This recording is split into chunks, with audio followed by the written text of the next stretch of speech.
Hola, ¿qué tal? Muy buenos días, buenas tardes, buenas noches, depende de cuándo estén revisando este material en la plataforma de Educatico YouTube. Esta es la novena sesión del curso de Teorías de la Significación, semestre 2022-1, para la Facultad de Ciencias Políticas y Sociales y Sistema de Universidad Abierto para alumnos de Ciencias de la Comunicación.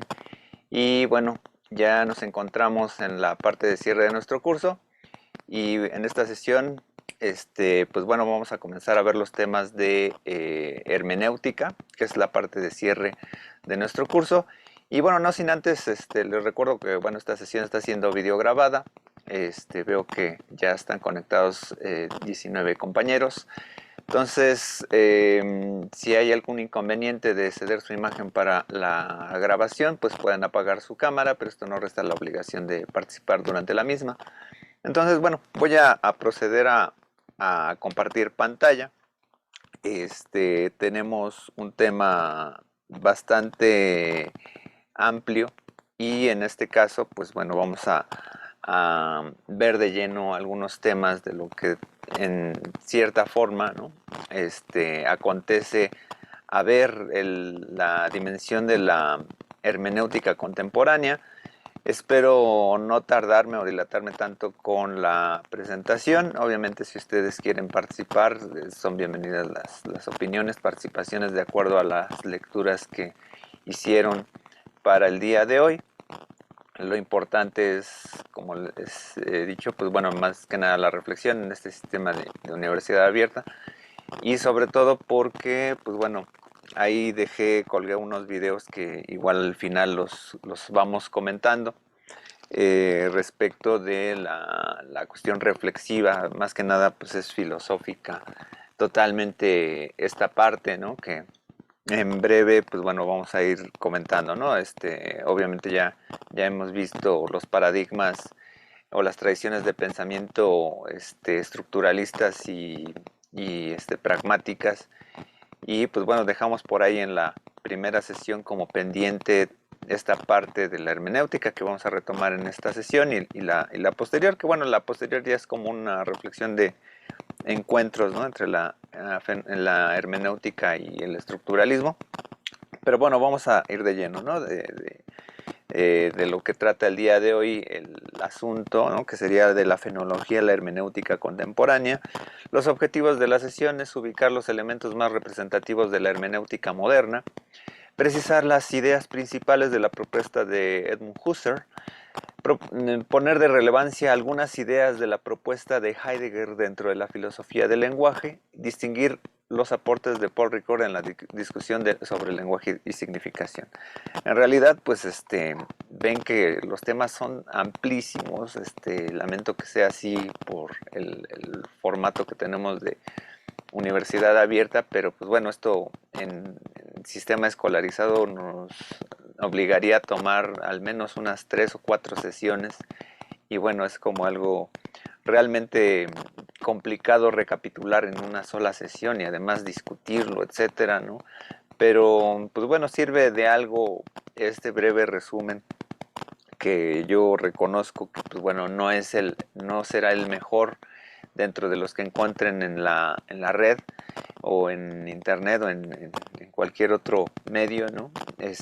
Y si bien ustedes revisaron el texto de Fabri, pues bueno, realmente acota demasiado también las perspectivas, ¿no?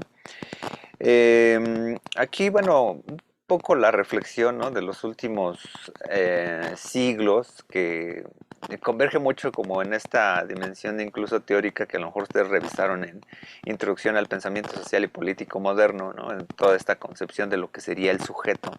Pero vale la pena recapitular este sentido, porque hay fenómenos filosóficos y fenómenos sociales políticos en la Europa de los últimos siglos, siglo XVII al siglo XIX, y que tiene que ver con los movimientos Estado-Nación, en donde la identidad nacional pues obviamente simbra en la perspectiva del sujeto, o del sujeto simbra esta condición de el modernismo político en la dimensión del autogobierno de los Estados-naciones y las identidades particulares de cada uno, ¿no? En ese sentido, pues bueno, va a ser importante esa concepción del sujeto.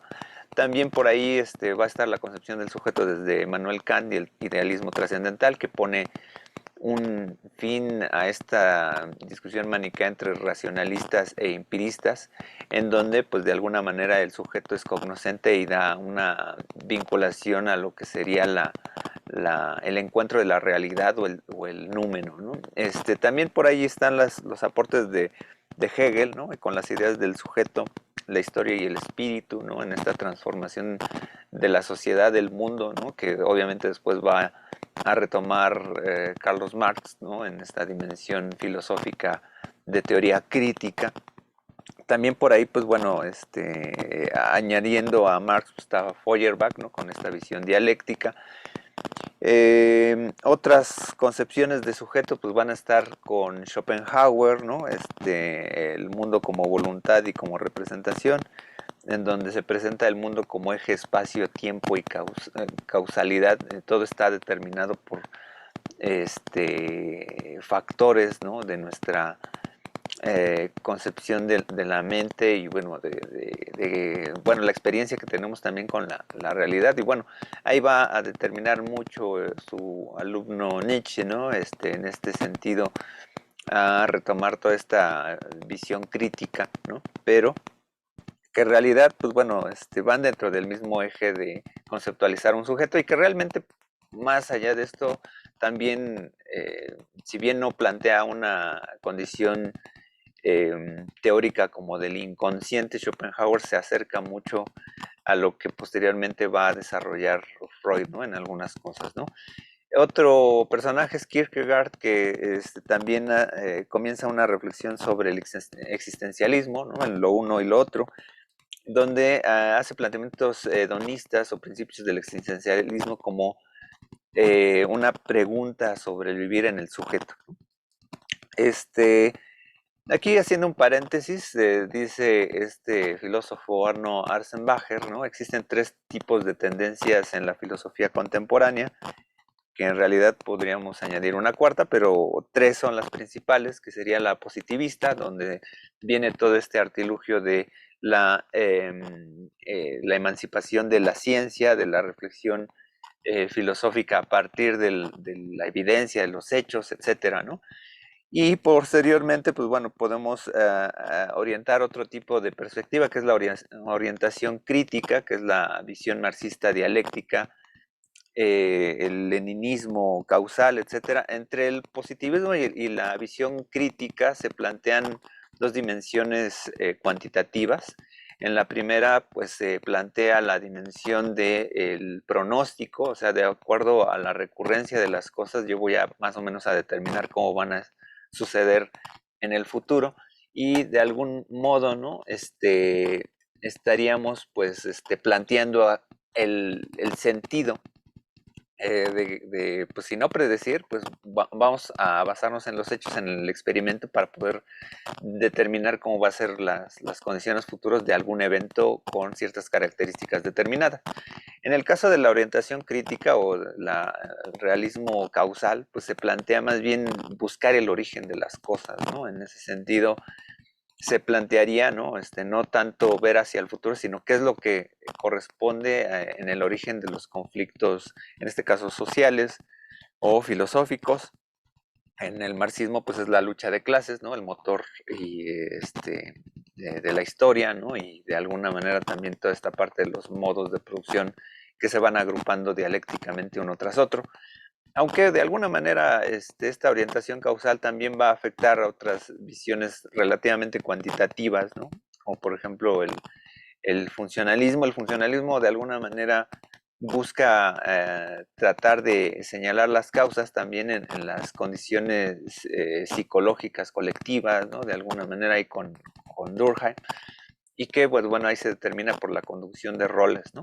Pero pues más o menos tiene esta búsqueda que se acerca, ¿no? A la parte cuantitativa, aunque bueno, ya veremos que bueno, hay condiciones más que obedecen más a la lógica, ¿no? Y incluso también a la condición relativamente pragmática, ¿no?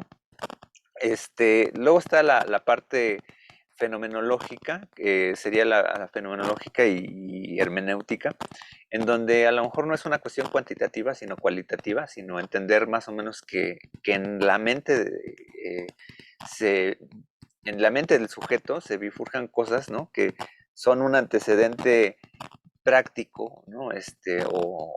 O inferido, ¿no? Realmente por el mundo, la construcción del mundo, no viendo las cosas materiales, ¿no? Sino que a través de la relación de la existencia en la mente le damos sentido, ¿no? Aquí converge mucho en algún momento lo que ustedes revisaron en algún momento con la sociología del conocimiento con Berger y Lockman en el primer semestre, con la cuestión sobre todo de la construcción de la realidad. Pero en esta construcción de la realidad también se está viendo lo que sería el fenómeno de la realidad, ¿no? La construcción de la realidad y el contexto. En ese sentido, la fenomenología parte no solamente de construir cómo se determinan las cosas, bueno, más bien no emplear los hechos como tales, sino las interpretaciones sobre los hechos. Y bueno, podemos añadir esta cuarta, que sería la dimensión pragmática, que es una dimensión post-kantiana, ¿no? Que mezcla, ¿no? La dimensión cualitativa y cuantitativa, ¿no? Y que plantea más bien cómo estos elementos permiten generar hipótesis hacia el futuro, ¿no? Ahí, pues bueno, viene toda esta perspectiva persiana que hemos revisado, pero pues bueno, es un poco para ir cerrando estos cuadros, ¿no? Si podemos agrupar como en las visiones semióticas que hemos visto del curso, pues la visión estructuralista busca una dimensión racionalista positivista, ¿no? En determinar cómo es el análisis del discurso a partir de dimensiones cuantitativas. Si tratamos de orientar la semiótica pragmática, pues bueno, tiene su parte cualitativa, raya un poco en la interpretación por la reflexión del interpretante, ¿no? O la parte de la interpretación de la cultura en el contexto. Pero se añade más como la parte pragmática. Y entonces en ese sentido, pues bueno, lo que vamos a ver el día de hoy, pues sería la dimensión fenomenológica, ¿no? Como tal, bueno, no significa que no haya orientaciones semióticas o filosóficas de la significación en términos de la visión crítica, sino que más bien ahí parten como de modelos híbridos. Por ejemplo, estoy pensando, pues bueno, en las teorías de la comunicación, ¿no? Como Matelar, pues bueno, en algún momento pues, tuvo una orientación crítica, pero por ejemplo, de los teóricos que se han acercado a la reflexión del signo, por ejemplo, pues Baudrillard, ¿no? Tiene una orientación relativamente crítica, ¿no? Respecto de la visión del signo, ¿no? Que son teóricos que, bueno, quedaron pues un poco fuera, ¿no? Del plan de estudios dentro de la reflexión del signo, pero por ahí andan, ¿no? Son una dimensión ya postmoderna, ¿no? Que se plantea, bueno, si es que existe algo llamado posmodernidad, pero bueno. Un poco los antecedentes desde la hermenéutica para retomar aquella vieja clase que tuvimos a principios de semestre. Pues bueno, recordemos más allá de plantear una teoría y relaciones con el estudio del texto, eso es una de las cuestiones básicas, ¿no? La hermenéutica parte del análisis del texto y cómo, pues bueno, a partir de ello, pues también interpretamos lo que serían los mensajes desde una tradición filosófica. En esta cuestión, pues bueno, teníamos los antecedentes de Hermes, el mensajero Dios, que en esta reflexión, quién es el que llevaba el mensaje de los dioses a los hombres, ¿no? También está esta relación con el perihermeneas lógico de Aristóteles, como una filosofía del lenguaje, ¿no? El estudio del logos, ¿no? El estudio del texto.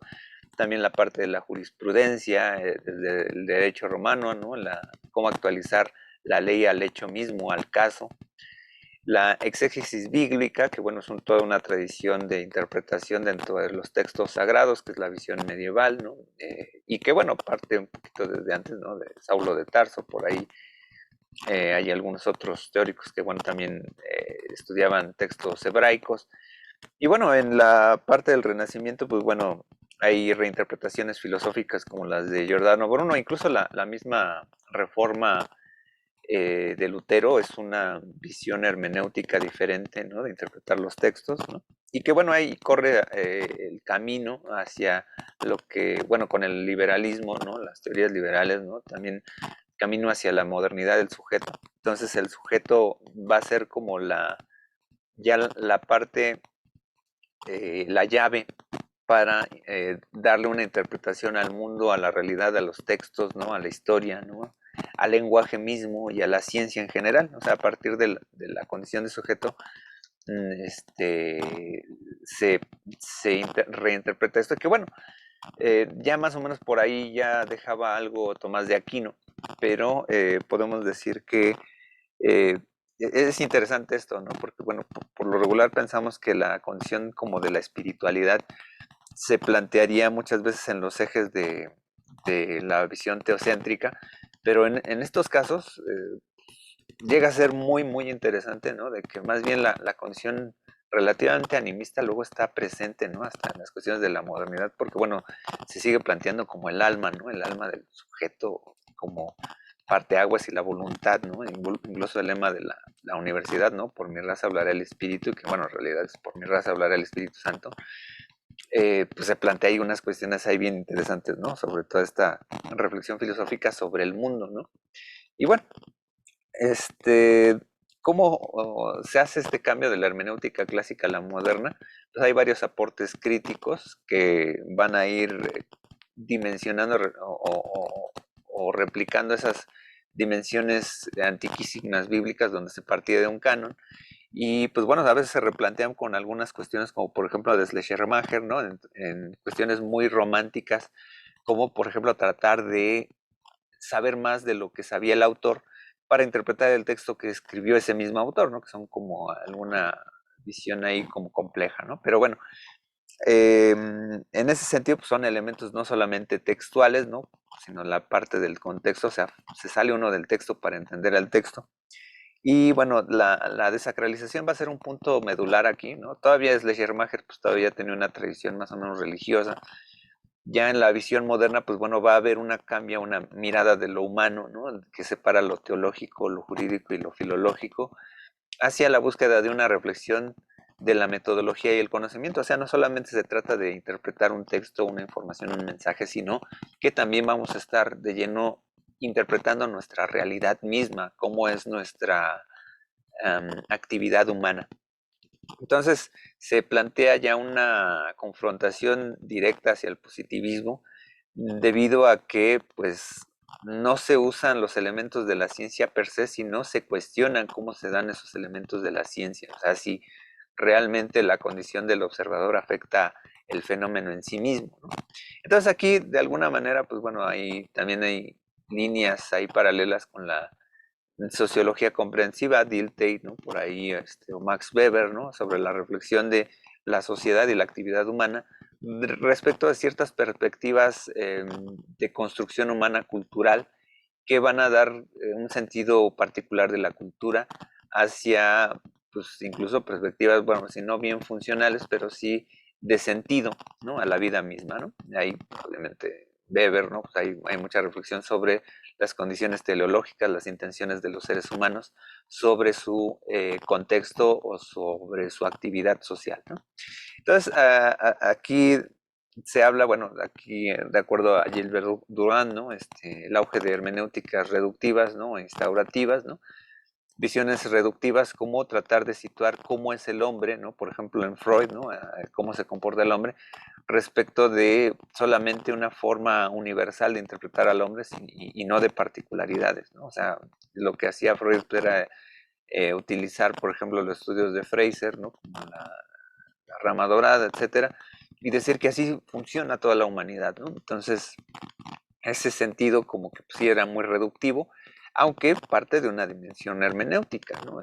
Y otras instaurativas que, pues bueno, van a tratar como de establecer un amplio eje, ¿no? Sobre todo del cuestionamiento precisamente de cómo llegamos a una conclusión determinada, ¿no?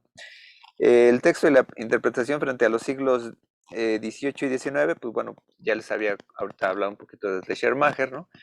Y que, pues por ejemplo, tiene bueno, la hermenéutica es el arte de entender correctamente el decir de un otro, principalmente el escrito, ¿no? Es una frase que nos prepara, ¿no? Para ir buscando una nueva reflexión, concepción sobre la hermenéutica, ¿no? Plantea aquí ya, por ejemplo, la idea, por ejemplo, del otro, ¿no? Cómo construimos la discursividad, nuestra forma de entendimiento de la sociedad, cómo significamos las cosas, ¿no? A partir de una idea ajena, ¿no? O sea, la realidad como que ya está interpretada, no solamente lo que hacemos es retomar más bien esa interpretación desde los otros, ¿no? Aunque creemos que la construimos nosotros en la mente, pero realmente ya tiene una construcción dada, ¿no? Y Nietzsche, por ejemplo, ahí desde una preocupación por el ser, ¿no? Critica la cultura occidental y cristiana como un supuesto para ver la realidad, ¿no? O sea, si ya se acerca toda esta dimensión de que, pues bueno, el contexto más o menos te determina, entonces, pues no hay una visión crítica sobre los planteamientos que tenemos en nuestros hábitos, en nuestra cultura, en nuestras tradiciones, ¿no? Y bueno, la sociología comprensiva de Weber, pues bueno, de alguna manera, pues bueno, da sentido, ¿no? Reflexiona o toma en cuenta estos elementos de valores o de relaciones culturales que van a dar sentido a esta parte, ¿no? Y obviamente por ahí también Dilthey, ¿no? Entre la filosofía contemporánea, pues bueno, ya se van enarbolando estas líneas, ¿no? Muy particulares, ¿no? Donde hay modos intermedios, ¿no? Por ejemplo, una hermenéutica con causalismo crítico, como el vitalismo, etcétera, de Nietzsche o Dilthey, ¿no? Bergson, Ortega y Gasset, ¿no? O sea, que no son propiamente reflexiones metodológicas de la hermenéutica, sino que ya después, ¿no? Se hace el cuestionamiento sobre cómo llegaron a estas reflexiones sociales o filosóficas, pero que parten sobre todo estas condiciones intermedias, ¿no? De tradiciones de pensamiento, ¿no? En otros casos, la hermenéutica avanza sobre la parte lingüística en la filosofía. Ahí pues obviamente va a estar el papel como de Heidegger, ¿no? O por ejemplo en algunas cosas se va escindiendo a la parte como del existencialismo, ¿no? Como en Sartre retomando ahí a Husserl, ¿no? Entonces van a haber varias ramas entre esta hermenéutica contemporánea y pues bueno, el primer escalón con el cual se va a dar la hermenéutica contemporánea ya desde un punto de vista eh, moderno, contemporáneo, pues bueno, va a estar representada por dos autores, ¿no? Principalmente uno de ellos que va a ser Husserl, pero bueno, también está Max Scheler, ¿no? Pero bueno, Max Scheler va a estar más bien reflexionando sobre cómo se plantea condiciones de valores, ¿no? La condiciones de la moral, ¿no? La parte ética, en cómo nos acercamos a esas condiciones, ¿no? De actividad, ¿no? De cómo comportarnos, ¿no? En ese sentido. Y Husserl, bueno, se va a un planteamiento más que nada metafísico, una visión lógica, ¿no? Y que retoma algunos elementos como del idealismo trascendental. Muchas cosas de lo que se hacía en Kant, ¿no? Aquí va a ser una contraposición, es que se trataba de dimensionar que parte de lo que nosotros pensamos es lo que le da sentido al númeno y que se necesita de un sujeto cognoscente para que la existencia de las cosas se den. O sea, es como mitad y mitad, ¿no? Entre la realidad y el sujeto para que esto se construya. En el caso de Husserl va a retomar una parte de esta, pero lo que va a reflexionar Husserl va a ser como que quede esa condición humana eh, está representada por condiciones de la cultura, que hay en Kant era la parte de la cosmovisión, y como que de alguna manera lo que sucede con Kant es como depurar esa parte para encontrar el número. En la parte de Husserl va a ser como al contrario, ¿no? Como entender cuál es el subjetivismo trascendental, qué son esas cosas aledañas de valores que le aumentamos a un objeto que tenemos enfrente de nosotros, ¿no? O sea, hay veces que por sí mismo, ¿no? Eh, tenemos una práctica sobre la belleza, ¿no? O sea, sobre una belleza occidental, material, etcétera, ¿no? O sea, como determinar que en la cultura popular, ¿no? La belleza mide más de 1,80 m, ¿no? Es caucásico, etcétera, y entonces son elementos componenciales em, retomados, ¿no? Por una cultura, ¿no? Por nuestros hábitos y damos per se que, pues bueno, eso sería bello cuando, pues bueno, son cuestiones que si lo vemos en el idealismo platónico, ¿no? Pues decir, pues no es una condición de existencia, sino reflejos, ¿no? Entonces ahí se dan como elementos fenomenológicos de entender, ¿no? Cuáles son los elementos subjetivos que afectan al objeto que estamos viendo, ¿no? Entonces, bueno, ahí se plantea muchas veces la pregunta, ¿no? ¿Es un método, una ciencia, la fenomenología? Y pues bueno, la fenomenología eh, surge, ¿no? Como una propuesta de método para una teoría del conocimiento, o sea, cómo conocemos la realidad, pero que cuestiona la verdad o situación de la realidad en donde estamos insertos, ¿no? Concuerda con una época de cambios políticos y sociales y económicos a finales del siglo XIX, donde lo ético y lo estético convergen, ¿no? O sea, ya se adelante en el siglo XIX elementos que se plantean dentro de la visión industrial, ¿no? Dentro de toda la parte de cómo se está construyendo el mundo moderno, tecnológico, pero sobre todo los mundos ya democráticos, ¿no? En el siglo XIX, los estados-naciones, ¿no? En esas transiciones, ¿no? Pues hace, que bueno, viene desde el siglo de las luces, ¿no? Todas estas reflexiones, pero como que se comienza a poner en práctica en el siglo XIX y obviamente pues va a sucumbir hasta lo que en el siglo XX, ¿no? Pues obviamente van a detonar todos estos conflictos de Estado-Nación, toda esta parte de las guerras mundiales, etcétera, ¿no? Por las identidades nacionales, etcétera. Pero son planteamientos críticos a las viejas formas de entender la realidad, ¿no?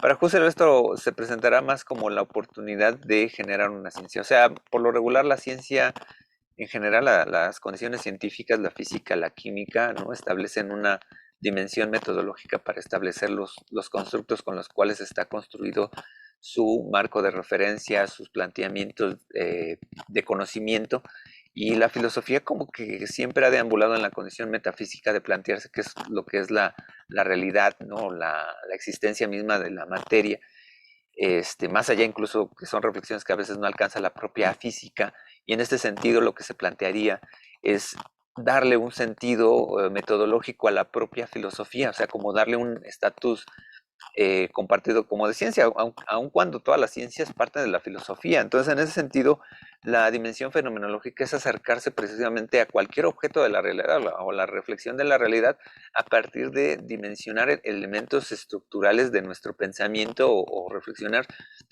cuáles son los elementos de camino al cuales depuramos las cosas o lo que decimos que son cosas o hechos, ¿no? Entonces aquí pues converge toda esta parte de entender como esta parte de rigurosidad, ¿no? Entonces la dimensión de la fenomenología se torna como la ciencia de la conciencia, ¿no? O sea, de todo lo que está en la mente, hay como entender, hay la búsqueda de entender lo que sería un método determinado, ¿no? Y entonces en esa relación de fenomenología y nuestra conciencia, pues bueno, nos hacemos preguntas básicas, ¿no? Bueno, por ejemplo, ¿has pensado por qué estás en la escuela? ¿Por qué realizas una rutina para hacerlo? ¿Por qué generas un patrón de realidad en esa rutina? Y puede ser cualquier patrón, ¿no? O sea, cualquier actividad que tenemos, pues nos vemos reflejados muchas veces en condiciones que a veces no nos detenemos a pensar, como esa condición de la época que es dar un espacio y determinar, oye, ¿qué estoy haciendo, no? O sea, ¿por qué estoy perdiendo mi tiempo en esto, etcétera? Y cuando de repente sientes que, pues, hay como un alcance de, oye, no le estoy entendiendo a la vida, no le entiendo, no le veo sentido, ¿por qué estoy estudiando esto? De repente es válido hacer esas preguntas, ¿no? Y en ese sentido, pues hay un planteamiento asertivo, ¿no? De nosotros, ¿no? Y entonces ahí nos encontramos una serie de preceptos o intuiciones establecidas con valores y determinan una acción. O sea, siempre estamos como conectados a un entender determinado, ¿no? Bueno, aquí es una breve relación condiciones históricas, biográficas, la currícula de Husserl, ¿no? Él era matemático, primero, pues bueno, sus primeras publicaciones eran totalmente matemáticas, ¿no? Estudia luego psicología con Franz Brentano, ¿no? Y pues bueno, comienza a disertar precisamente por cuál es la característica de sentido, de significación que tienen como los números, ¿no? Y entonces ahí determina, ¿no? Como la parte de que, bueno, al final el mundo está reflexionado por esta condición de ideas, ¿no? De la construcción, cómo se establecen estas relaciones, ¿no? Lógicas, ¿no? O sea, de las representaciones. Y entonces, bueno, pues ahí va a tener varios textos, ¿no? Meditaciones cartesianas, lógica formal, lógica trascendental, ¿no? Hay palabras clave, ¿no? Por ejemplo, aquí dice, retoma Shirao, ¿no? Fenómeno ha sido empleado en muchos sentidos por filósofos de distintas tendencias, o sea, los empiristas, Kant. Un fenómeno es un dato de la experiencia, como el color, el sonido, etcétera, ¿no? Para Husserl, la palabra usada en su sentido etimológico, o sea, del fenómeno, se refiere a todo lo que se ofrece a la conciencia. Todo lo que está en la conciencia se ha podido escribirse que la actitud fenomenológica es la actitud de un espectador. O sea, lo que tenemos en la mente lo hemos dado, ¿no? A partir de una condición de experiencia, de conocimiento. Entonces, ahí van a haber condiciones en donde la manifestación de las cosas, ¿no? Pues aparece, ¿no? Y nosotros las abstraemos, es un fenómeno de abstracción. Y vienen esas palabras, ¿no? Que son claves, ¿no? Como retomarlas, el Feinstein, que es mostrarse uno mismo, una sensación de tiempo y ahora y una nada de lo que aparece, ¿no? O sea, el fenómeno de la realidad, o sea, por fenómeno estamos entendiendo cualquier cosa que nos llame la atención de la realidad. Y es como cuando vas por los pasillos de un centro comercial y te llama la atención algo es que está en el aparador, ¿no? Y esa condición como de me llama la atención, entonces no sabes cuál fue la razón, si fuiste tú mismo el que te condujo a ese color me gusta, no sé, esos zapatos me gustan, o determinar, o ese objeto apareció de la nada, ¿no? En tu existencia humana, ¿no? O sea, como decir, pues de repente apareció en la conciencia, ¿no? O sea, se hace como un aspecto determinado, ¿no? Y entonces aparece, es como si prendieran la luz y entonces te dirigiste la atención a ese objeto, ¿no? Y entonces viene esta relación con el Feine, ¿no? Que es en realidad con la luz, ¿no? Y la luz dice, no aparece en la conciencia, la luz es una condición de posibilidad de todo lo que se ilumina bajo la luz. O sea, realmente es una posibilidad de que nos llame la atención, no es el objeto en sí que aparece, sino aparece en nuestra conciencia y se activa, ¿no? En nuestra mente la atención sobre un objeto determinado.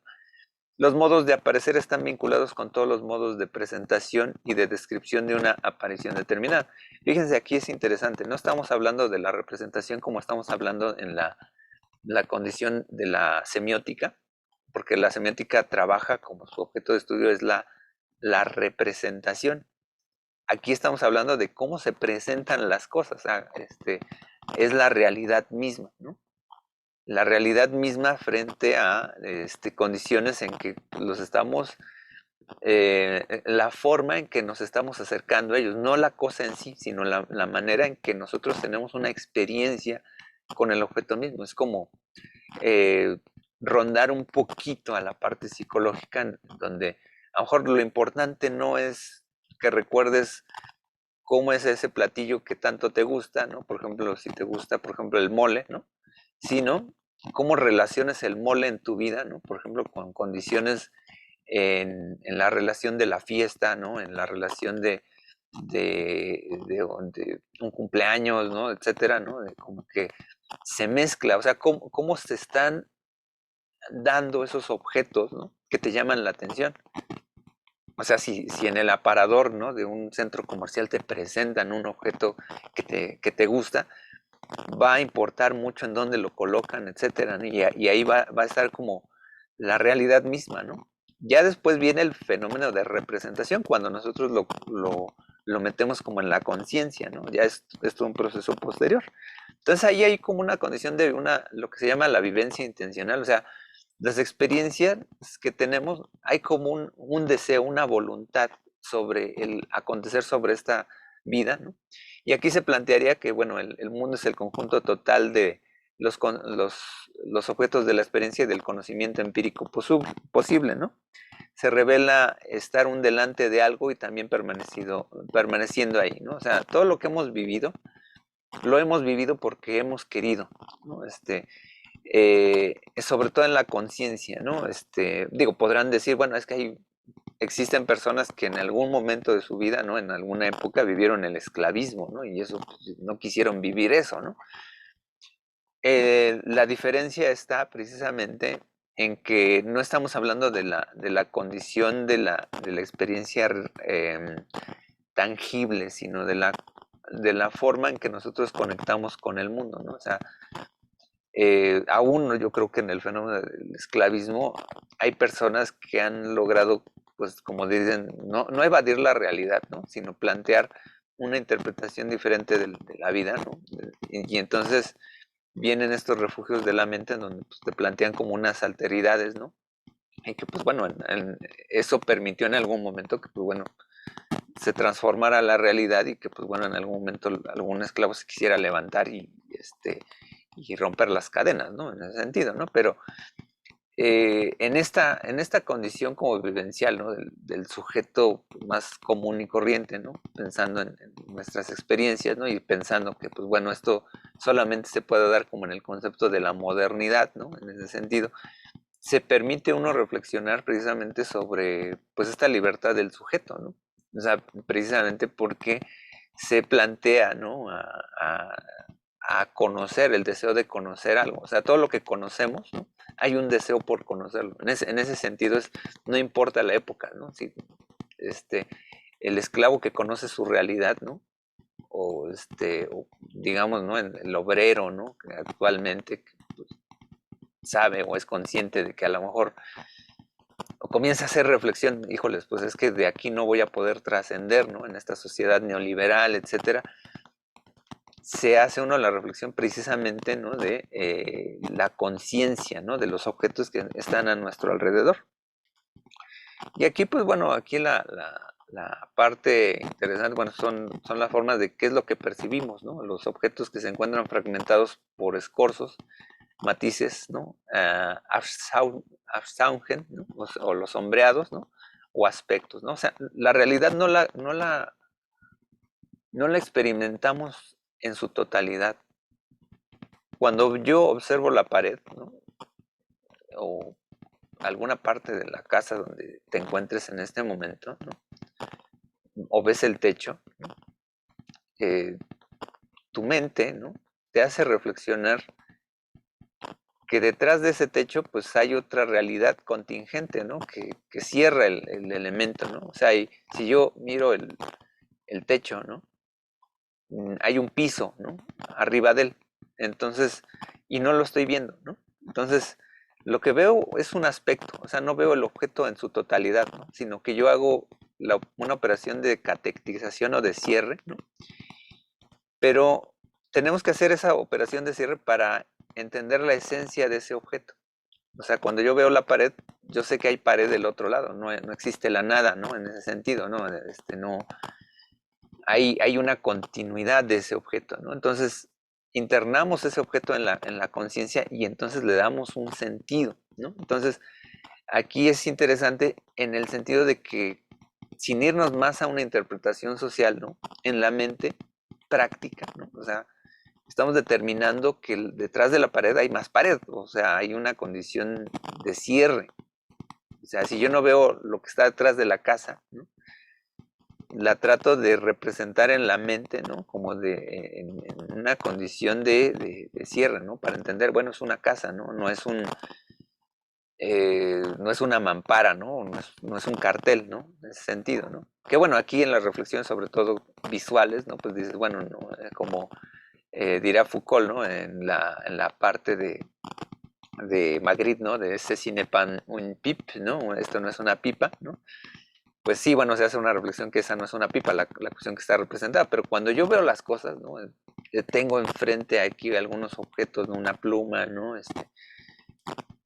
veo algunos aspectos, ¿no? Pero no los veo en su totalidad, por eso es como se presentan las cosas, ¿no? Entonces ahí reflexionamos sobre qué es lo que percibimos, ¿no? Y cómo lo percibimos, ¿no? O sea, aquí a través de estos aspectos surge un acto de llenado a través de la intuición e imaginación a esos espacios vacíos en la mente. O sea, necesitamos nuestra imaginación para poder cerrar lo que está detrás de ese objeto. Entonces después ya podemos hablar de la significación. O sea, antes los signos no existen per se en Husserl, ¿no? O sea, existen después de este fenómeno de percepción o de sensopercepción. Así como los signos se dan en un sistema, los aspectos se dan en una totalidad. Las palabras están catectizadas o poseen una carga de significación y de representación del mismo modo que la realidad se presenta, ¿no? Por ejemplo, yo puedo decir alguna palabra, por ejemplo, ahí yo tengo ahí la bicicleta, ¿no? Pero si yo quiero comunicar algo de la bicicleta, debo de estructurar una oración, sujeto, verbo, predicado, darle una acción. La bicicleta la tiene Luisa, o la bicicleta, o Luisa está montando la bicicleta, ¿no? Se está transportando en ella. Así como del mismo modo no vemos la bicicleta aislada de la realidad.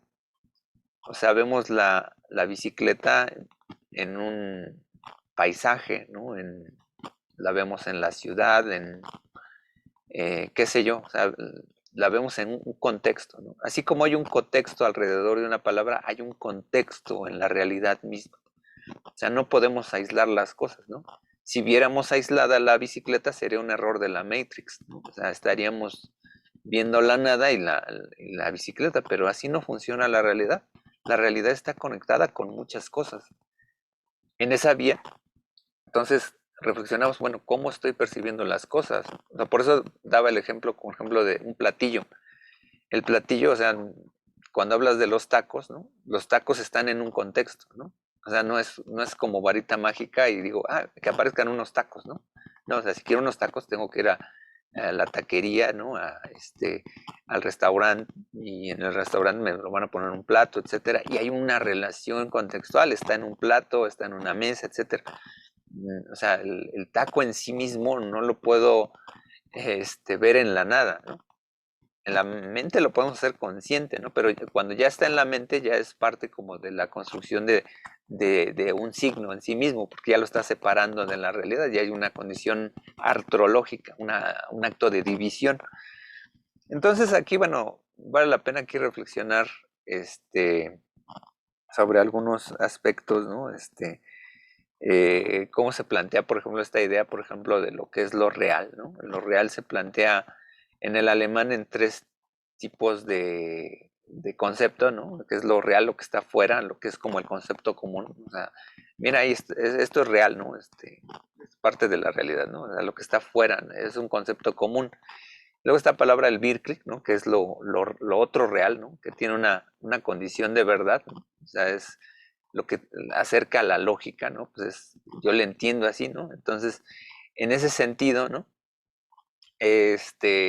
La mentira o la verdad están o sea, cuando alguien te dice, bueno, es que me acaban de asaltar, ¿no? Entonces tú lo das por hecho de que eso le pasó a la persona, pero no estás viendo la realidad, lo que le pasó, sino estás atendiendo a lo que te dijo, ¿no? O sea, es una condición desde lo que, donde se supone cómo están construidas las palabras y tienen un sentido, ¿no? Y lo real, ¿no? Este, es como para la conciencia o para la fenomenología se dan ya estas condiciones en la mente, ¿no? Hay en lo real, por ejemplo, puedes hacer existente un dinosaurio, un unicornio, etcétera, ¿no?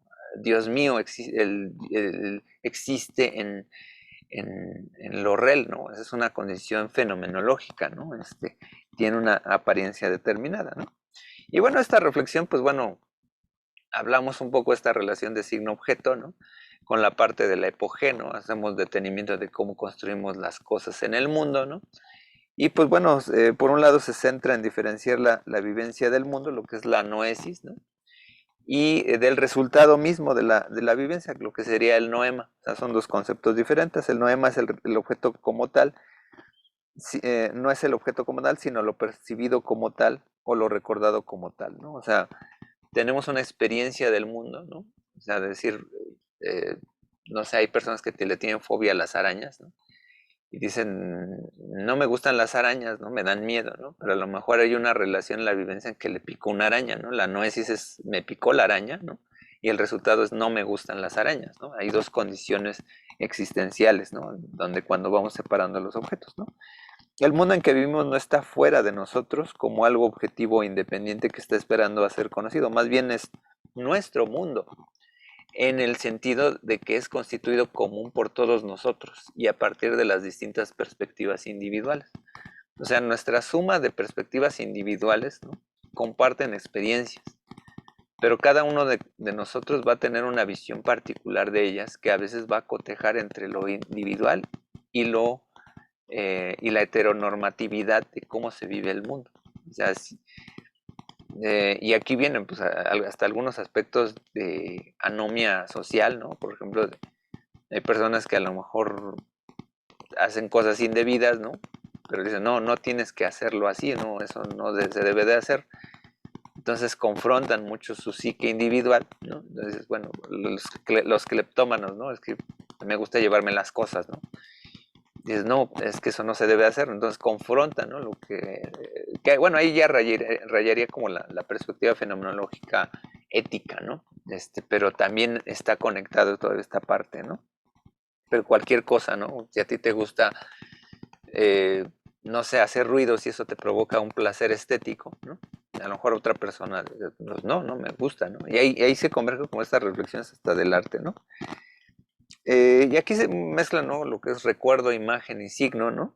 El leído, o sea, esta concepción de la idea, ¿no? La esencia pura, puede ejemplificarse intuitivamente en datos empíricos, en datos de la percepción, del recuerdo, pero igualmente vienen en meros datos de la fantasía. Por ende, podemos aprender una esencia en sí misma y originariamente partir de las correspondientes intuiciones empíricas, pero igualmente de intuiciones no experimentadas, no aprehensivas de algo existente, antes bien meramente imaginativas. O sea, hay condiciones en que ustedes lo han vivido, cuando alguien les está contando un chisme, una anécdota, pues la gente le aumenta, ¿no? Por ahí, como dicen, de su cosecha, ¿no?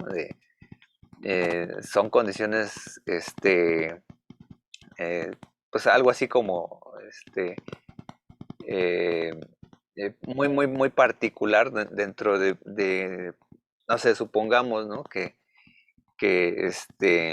estás exigiendo a una persona, ¿no? Que, eh, pues no sé, algún, este, bueno, me comentaban, ¿no? Unos amigos, ¿no?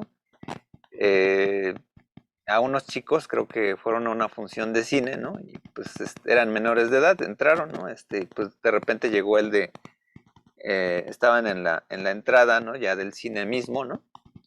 Y estaba pues ahí el guardia y le digo, a ver sus identificaciones, porque esta película es para mayores de 18 años, ¿no? Etcétera, ¿no?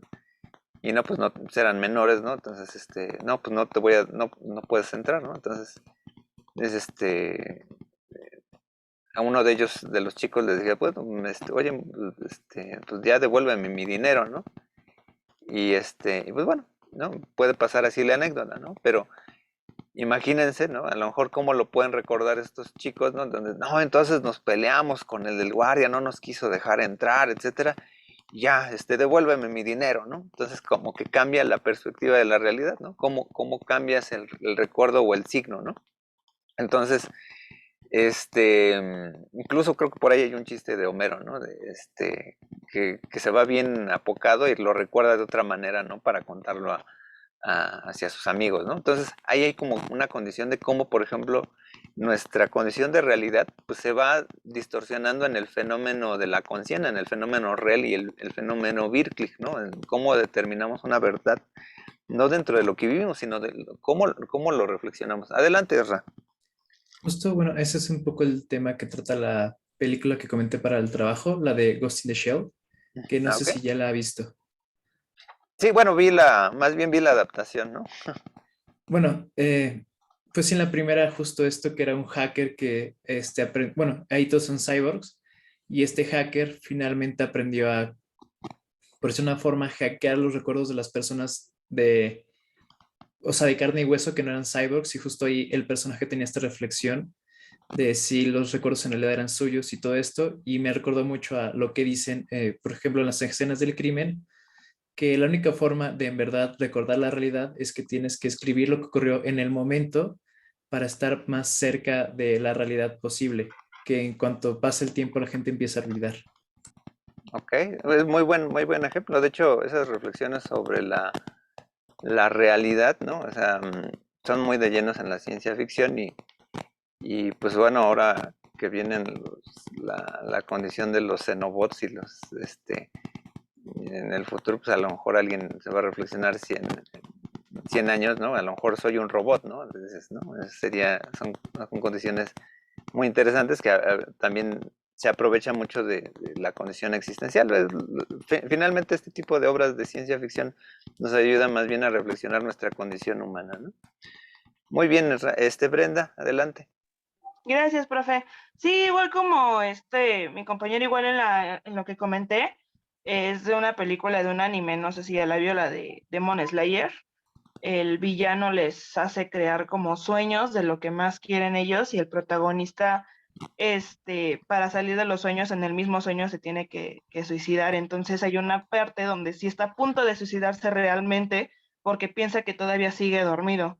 Entonces a mí también como que esa escena de esa película como que sí lo enlace mucho con lo de Husser. Muy bien, muy bien. Voy a empezar, bueno, no he tenido el tiempo de verla. Sí sé más o menos como el plot, ¿no? Un poco. Pero es un buen ejemplo, ¿no? Qué bueno que hayan podido aterrizar. Bueno, por ahí vieron que pues, por ahí había también un ejemplo en la parte ahí de la plataforma ahí con Evangelion, ¿no? Pero ahí son cosas interesantes, ¿no? Bruno Miranda. Sí, bueno, yo estoy asimilando esto un poquito con más anime, pero ahora con Naruto, en la parte del Genjutsu, cuando los meten en una ilusión y pues llega a afectarlos al punto de que pues no saben qué es realidad y qué es ilusión, y pues pueden llegar, como dijo mi compañera, incluso a matarse porque pues no tienen conocimiento o no están conscientes de lo que es una realidad, ¿no? Muy bien.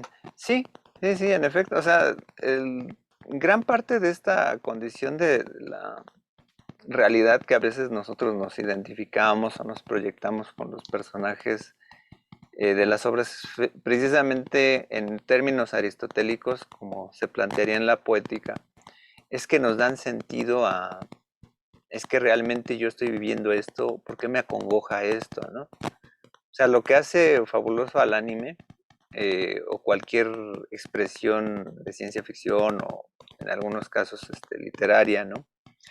Bueno, la mayor parte literaria, ¿no? Pero es que realmente nos hace un reflejo de condiciones humanas, ¿no? A partir de condiciones que son figuradas, fantasiosas, etcétera, pero la esencia, ¿no? Para que pegue un personaje debe de haber una identificación, ¿no? Entonces hay un valor ahí de espejo, ¿no? Que en realidad, pues bueno, ahí ya nos acercamos mucho también a la reflexión de Heidegger, ¿no? Porque en Heidegger dice, bueno, está el mundo del arte, ¿no? El mundo del arte sirve para reflejarnos nosotros, ¿no? Con el discurso, y en el discurso mismo encontramos parte de las esencias, ¿no? Y el arte, bueno, aquí me estoy adelantando, ¿no? En la parte de la presentación, pero la nueva religión, ¿no? Del siglo XX o el siglo XXI, ¿no? Que tiene que surgir o emanar es el arte mismo, ¿no? El arte debería ocupar el lugar que mucho tiempo ocupó la religión. O sea, la religión fue una construcción mitológica que ayudaba a construirnos, a actuar éticamente o moralmente, ¿no? O sea, tener una condición ética, o sea, tú actuar bien o mal, y ya sabías lo que te atenías, ¿no? En esa mitología, a lo mejor cristiana o lo que fuera.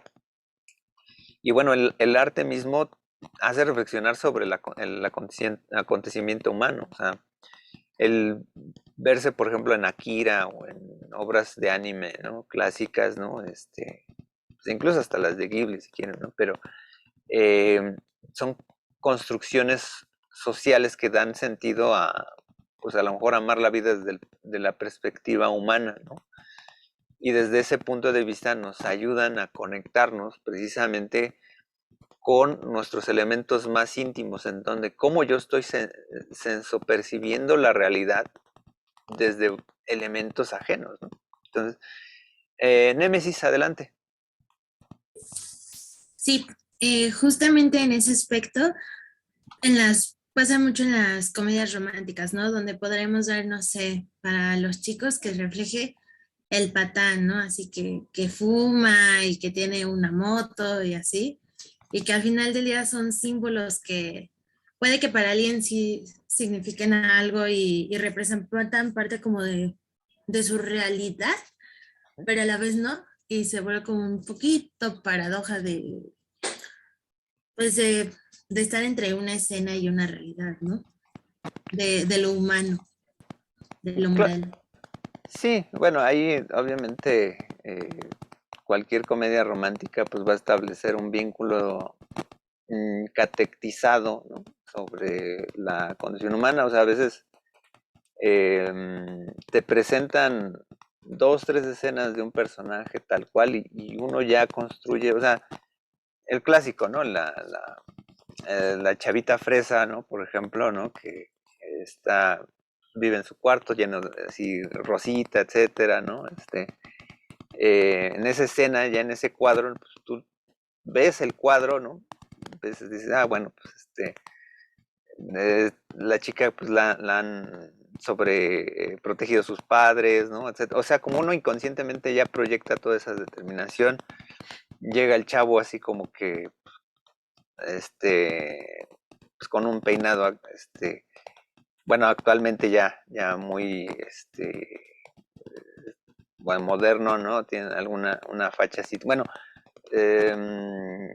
ahorita pues, está muy de moda, ¿no? Esta moda medio K-pop, ¿no? Muy particular, ¿no? Donde el hombre ya está muy estilizado, ¿no? Hasta parece que tiene más maquillaje que las mujeres, ¿no? Pero, digo, no, es una estética diferente, ¿no? Es un modo diferente, pero ya puedes interpretar lo que hay, ¿no? Detrás de ese personaje, ¿no?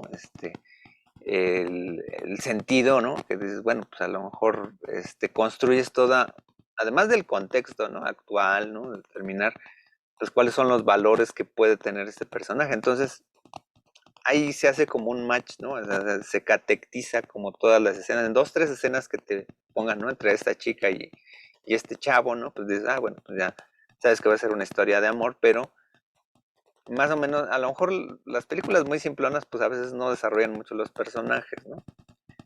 Porque a lo mejor apelan a que uno pues, los construya, ¿no? De por sí, ¿no? Entonces, las buenas películas a veces desarrollan ya más personajes complejos, ¿no? Pero ahí hay proyecciones, ¿no? Que sirven, ¿no? O más bien parten de las premisas que el espectador, como espectador, vaya a construir, ¿no? Entonces, en ese sentido, es como, por ejemplo, cualquier obra literaria, ¿no? Pues se construye, o sea, em, por ejemplo, en los Tres Mosqueteros, por ejemplo, em, el caballo de D'Artagnan, ¿no? Pues tenía un caballo medio enclenque, ¿no? Así medio bajito, etcétera, ¿no? Y pues no dan más explicaciones, pero uno le rellena, ¿no? Hay más que nada, por ejemplo, es más, cuando ustedes llegan a, por ejemplo, hacer, ¿cómo se le dice? Adaptaciones, por ejemplo, de guiones, ¿no? Si es que se dedican a hacerlo en la parte de producción. Ahí va a estar mucho de lleno el imaginario colectivo, ¿no? El inconsciente colectivo en cómo, por ejemplo, se adapta, por ejemplo, una obra determinada, ¿no? A un contexto actual, ¿no? Como yo, o sea, desafortunadamente, pues, por ejemplo, ahorita los niños que lean a Harry Potter, ¿no? Van a tener ya su referente si ya vieron las películas, ¿no? Y por eso hay mucha gente que se dice, no, no, no, yo no voy a ver la película hasta que yo lea los libros, ¿no? Precisamente porque lo que uno debe de motivar es su propia imaginación, que es como una paradoja para nosotros los que estudiamos comunicación, porque nosotros no es que les quitemos la imaginación a las nuevas generaciones, ¿no? Sino que pues tratamos de adaptar las cosas, ¿no? Pero sabemos que la literatura siempre va a ser una vastedad de imágenes, ¿no? Posibles, ¿no? Y ese es el mundo del arte, ¿no? Que no haya una sola interpretación. O sea, por ejemplo, escuchamos, por ejemplo, a Belina Lesper, ¿no? Destruir una obra contemporánea, ¿no? Bueno, también física, pero tampoco quedarnos con su mera opinión, o sea, es muy apasionante luego escucharla, ¿no? Pero también es un punto de vista hasta relativamente cerrado en algunos momentos, ¿no? Porque impide que algún artista contemporáneo pues quiera hacer una obra alternativa, que ahí pues bueno, hay eh, muchos otros críticos de arte, ¿no? Por ejemplo, Villagrán, ¿no? En España, ¿no? Pues también tiene su concepto de lamparte, ¿no? Gente que vive de vender basura, ¿no? Pero se ve como arte, o sea, tiene una composición de estructura de arte, ¿no? O por ejemplo, escuchar a Yoko Ono, ¿no? Dices, pues Yoko Ono pues, no me llenan, ¿no? Sus gritos, ¿no? Pero pues es una expresión. Y es así como, pues, por ejemplo, hay gente que se puede o no identificar con ello, ¿no? Muy bien. ¿Alguna otra opinión por ahí? Ya que estaban aquí, motivados.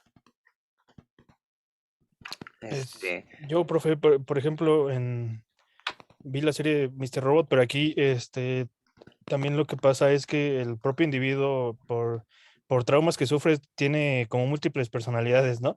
Y cada una de sus personalidades tiene una perspectiva diferente de la realidad y que surgen en determinado momento. Entonces, también eso es pues curioso, ¿no? Porque dependiendo de qué personalidad esté en el mando, actúa de una manera diferente.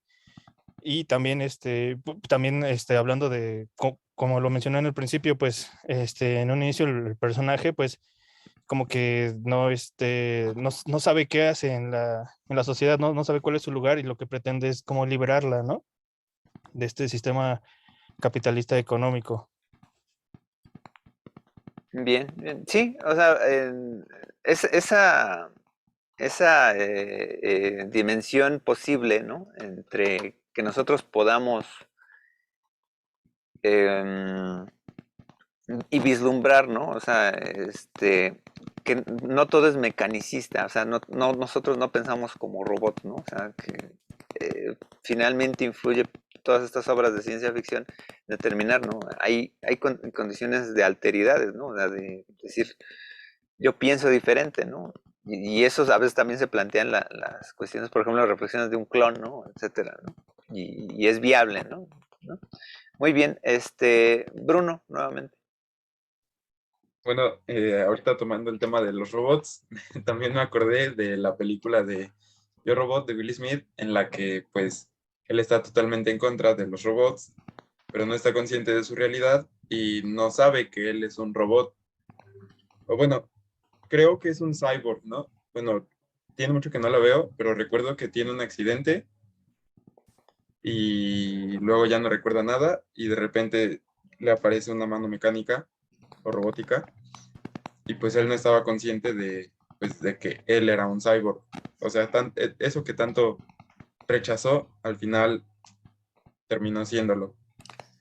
Sí, pues obviamente, bueno, sabemos que es, aunque utiliza el título, ¿no? De la obra de Asimov, que no es realmente la obra de Asimov, ¿no? Al final, ¿no? Es más bien otra novela, pero sí se plantea, ¿no? Esta dimensión humana, ¿no? También, obviamente, Philip K. Dick, ¿no?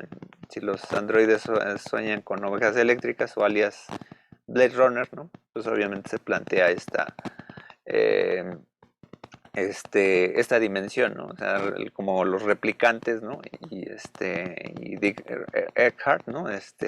Sobre la cuestión sobre la identidad, ¿no? Que se tiene sobre la condición humana, ¿no? Muy bien, pues bueno, voy a adelantar un poquito la presentación. Digo, hay algunas cosas que a lo mejor serían aquí interesantes más allá de revisar recursos, si no, pues bueno, de todas maneras la presentación luego se las comparto, ¿no? Pero sobre todo, pues más que nada para ahondar ya, hacer el salto más que nada para darle una parte aquí a Heidegger, ¿no?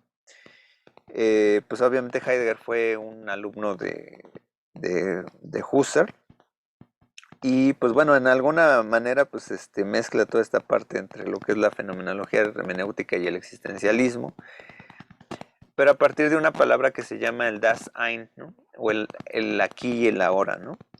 Entonces aquí reconoce como las cosas de sentido, ¿no? Se aleja de Husserl al plantear las posibilidades que uno tiene en dimensionar lo que es la realidad, sino que hay una experiencia de un ser humano para determinar la esencialidad del mismo y al mismo tiempo de la nada, ¿no? Aquí viene, bueno, aquí un concepto fundamental que a lo mejor rompe mentes, ¿no? En ese sentido, Heidegger, que es lo que es la nada, ¿no? No es un concepto nuevo, ¿no? Sino que se plantea más bien desde desde la practicidad de cómo vivimos nuestra existencia, ¿no? Aquí vamos a cerrar un poquito la idea, ¿no? De Heidegger, más que ya plantear más ahorita diapositivas, bueno, a lo mejor pongo diapositivas clave, ¿no? Pero lo interesante es que lo único que tenemos seguro, por ejemplo, en nuestra existencia, pues es la muerte, ¿no? O sea, es como es una condición inevitable del ser, ¿no? Muchas veces nosotros reflexionamos sobre nuestra existencia a través de nuestros recuerdos. Es lo que sería como el elemento ontológico de nuestro ser. O sea, el presente se reflexiona simplemente después del presente, ¿no? O sea, cuando digo esto es el presente, estoy construyendo una idea, ¿no? Que ya ha sido posterior a ella, ¿no? Pero en nuestra vida, o sea, lo único que podemos determinar que va a acontecer, ¿no? Seguramente, ¿no? Y como nuestra hipótesis básica es nuestro sentido de que vamos a fenecer en algún momento, ¿no? Y entonces como que hay una búsqueda de sentido en toda nuestra existencia para acotar esta ansiedad, ¿no? Que no conocemos cómo va a ser nuestra muerte, etcétera, ¿no? Y muchas obras, ¿no? Se plantean ahí, bueno, pues ahí por ahí hay, bueno, ahí compartí varios videos, ¿no? En el sentido, ¿no? Pero, por ejemplo, en Evangelion, ¿no? Se plantea lo que es la vida y la muerte, ¿no? En ese sentido, ¿no? Y hay una dimensión de decir, bueno, hay gente que trata como de evitar la muerte, pero hay gente que, bueno, dices, actualmente, ¿no? Hay una condición de buscar sentido, ¿no? De repente todos tenemos en la cabecita una Greta Thunberg, ¿no? Que nos grita, no, no, debes de ser más ecologista, ¿no? Separa la basura, etcétera, ¿no? Y por otro lado tenemos como este personaje como el papá que sale en Evangelion, ¿no? Que no le interesa la vida, que dice la vida apesta, ¿no? Etcétera. Y entonces dice, pues voy a hacer lo que yo quiera de acuerdo a mis necesidades, ¿no? Pues, en ese sentido, estamos vinculando estos valores éticos, ¿no? De sentido, ¿no? Para bien o para mal, o sea, pensamos en personajes X de nuestra sociedad, ¿no? Un político, un narcotraficante, un estudiante, tienen sentidos de la vida distintos, ¿no? Y sus acciones van a estar repercutidas por modos de interpretación dadas de acuerdo a la cultura, pero sobre todo en su construcción de la realidad, ¿no? Hay esa parte fenomenológica, pero sobre todo en su construcción social ahí, alrededor de ella, ¿no? Entonces, cuando nos planteamos, no importa que seas narco, no importa que seas político, todos nos vamos a morir. Entonces, esa condición de existencia, ¿no? Lo único que nos permite nuestras acciones es aletargar ese momento, ¿no? Como decir, pues bueno, me va a llegar un momento, pero pues bueno, estoy haciendo algo, estoy estudiando. O sea, tienes una búsqueda de vida, quieres ser productor de televisión, quieres ser artista, quieres ser un arquitecto, etcétera. O sea, tienes una vocación, ¿no? Y el sentido, ¿no? Como lo que construimos, por ejemplo, en un texto, ¿no? Es que el texto se entienda. Pero aquí la vida misma, la existencia, el discurso de nuestra vida tiene que ser entendible para nosotros, ¿no? O sea, somos intérpretes de nuestra propia existencia. Entonces, lo que en esta condición existencial, ¿no? Así como decir, ¿qué es lo que estoy haciendo en la vida, ¿no? Es una discusión que utilizamos las palabras para reflejarnos en ella. O sea, estoy estudiando porque quiero obtener un título, ¿no? Y quiero con ese título obtener un mejor empleo o que me paguen más o qué sé yo, ¿no? Hay un sentido, una vinculación, una dirección, ¿no? Si no tenemos ese sentido, ¿no? Aparece esa ubicuidad de decir, pues, no siento nada, ¿no? ¿Cuántas veces no hemos escuchado, ¿no? En películas, etcétera, persona avejentada, amargado, etcétera, que dice, es que ya no me importa nada, ¿no? O sea, estoy esperando la muerte, ¿no? Entonces, en ese sentido, digo, como obviamente no se puede representar la nada, pues obviamente pues ahí se me ocurrió poner ahí la limonada, ¿no? Que dicen pues limón y nada, ¿no? Que dices, pero la nada es un concepto verbal, ¿no? Que no se puede cuantificar en un objeto mismo, ¿no? Incluso los más budistas, ¿no? Que tengamos amigos, ¿no? Que dicen, no, pues es que estoy pensando en la nada, ¿no? Dicen, no, la nada se construye a partir de nuestra existencia. La no existencia, ¿no? Es como plantear la nada en ese caso, ¿no? Si nosotros nos planteamos qué existía antes de que nosotros naciéramos, pues es lo más cercano que podemos tener sobre la reflexión sobre la nada, ¿no? O sea, an- antes de nacer, pues no había una conciencia, no existíamos, ¿no? Y cuando fenezcamos, pues obviamente, pues, y ahí viene toda esta reflexión, ¿no? Precisamente donde mitológicamente muchas religiones le han apostado, ¿no? Así como en la lotería un número que no conocen, ¿no? De decir, pues es que existe después vida, ¿no? Existe después existencia, ¿no? La ciencia ha determinado que, pues, como tal, pues las neuronas se apagan, etcétera, pero como estamos muy contaminados sobre todo de esta incidencia filosófica que deriva del platonismo, ¿no? En que nosotros somos ideas, ¿no? Y que tenemos esta cosa que le llamamos alma, ¿no? Pues en algún momento esperamos que el alma pues continúe, ¿no? Que el cuerpo se va a ir y que el alma... Pero pues es toda una tradición que luego se infiltró en la visión cristiana, ¿no? Que al final la religión cristiana pues fue una religión pagana, ¿no? Antijudía, ¿no? Pero como que se filtró, ¿no? Dentro de toda esta dimensión y dices, pues bueno, hasta ese punto de vista, como que hay gente que tiene la esperanza después de tener la existencia, ¿no? Y bueno, viene este dilema de Pascal, ¿no? También de decir, bueno, pues sí, si uno, si uno está esperando después la existencia de Dios, ¿no? Pues no, uno no pierde nada, ¿no? Porque, pues bueno, si uno, si uno no cree, ¿no? Y al final no existe nada, ¿no? Pues, pues no pasa nada, ¿no? Pero eh, si uno no cree, ¿no? Y existe un Dios y existe otra vida, etcétera, pues dices, pues ya es ganancia, ¿no? Dices, pues ya es ganancia si tú creías, ¿no? Entonces, pues bueno, pero, pues bueno, aquí el dilema, ¿no? De Pascal, ¿no? Que pues, al final no puedes determinar, ¿no? Que pues toda la construcción cosmogónica, ¿no? De una existencia teológica, etcétera, sobre todo muy afianzada con determinadas religiones, ¿no? Pues te circunscriben, ¿no? A negar a muchos otros dioses que existen en otras religiones, ¿no? Entonces, ¿cómo puedes estar seguro de estar en la correcta, ¿no? Pero en esta condición, ¿no? O sea, eso fue una búsqueda de sentido, ¿no? Las religiones, ¿no? Pero hay otras búsquedas de sentido que nos va a plantear, ¿no? En este sentido, Heidegger, ¿no? Bueno, Ezra, adelante. Pues bueno, esto justo me recordó a este libro de Ciudad Permutación, donde pues, es justo esto, ¿no? Que existe la antropía, que es esto, pues esta tendencia del universo a extinguirse, y justo en ese libro, pues habla de cómo esa sociedad, logró, pues sobrevivir a eso, ¿no? Eh, sí, a la, es que, bueno, sí, no sé cómo explicarlo, pero justo eso de que lograron convertirse en dioses por decirlo de una forma y lograron pasar esta parte de la autoextinción del mundo, que es, bueno, se me hace una muy interesante y lo veo justo reflexionar con esto porque pues queda eso, ¿no? En dónde están porque no sé cómo explicarlo, es muy difícil como el tema justo. Bueno, esta palabra que mencionas de la entropía es fundamental, ¿no? Porque, por ejemplo, ahorita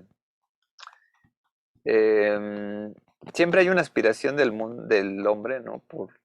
la deificación. Y hay una construcción donde pues finalmente sabemos que, o sea, nuestra existencia es finita, ¿no? Entonces, pues bueno, o sea, ahorita que comentaban también esta parte de los robots, ¿no? O sea, si existiera la tecnología, ¿no? De ir mudando, bueno, cuando se hacen mezclas, ¿no? Por ejemplo, de chips, ¿no? Con el cerebro, etcétera, ¿no? Y si lográramos ir pasando nuestra información a un aparato robótico, ¿no?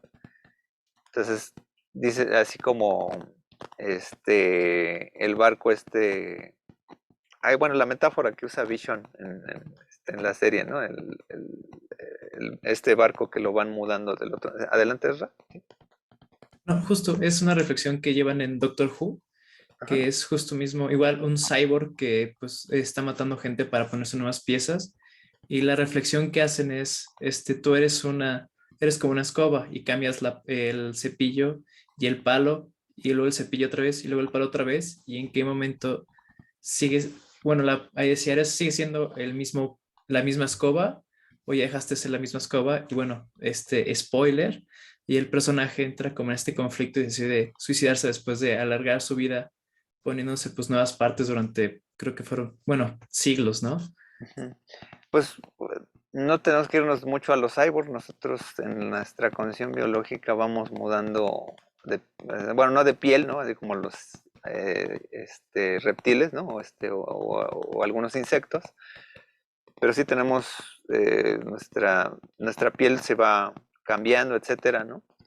No sé qué tanto sea el porcentaje de nuestra condición biológica de recién nacidos hasta cuando una persona fallece a los 80 a 100 años, más o menos. Bueno, que el promedio de vida ya se alargó entre los 80 90 más o menos.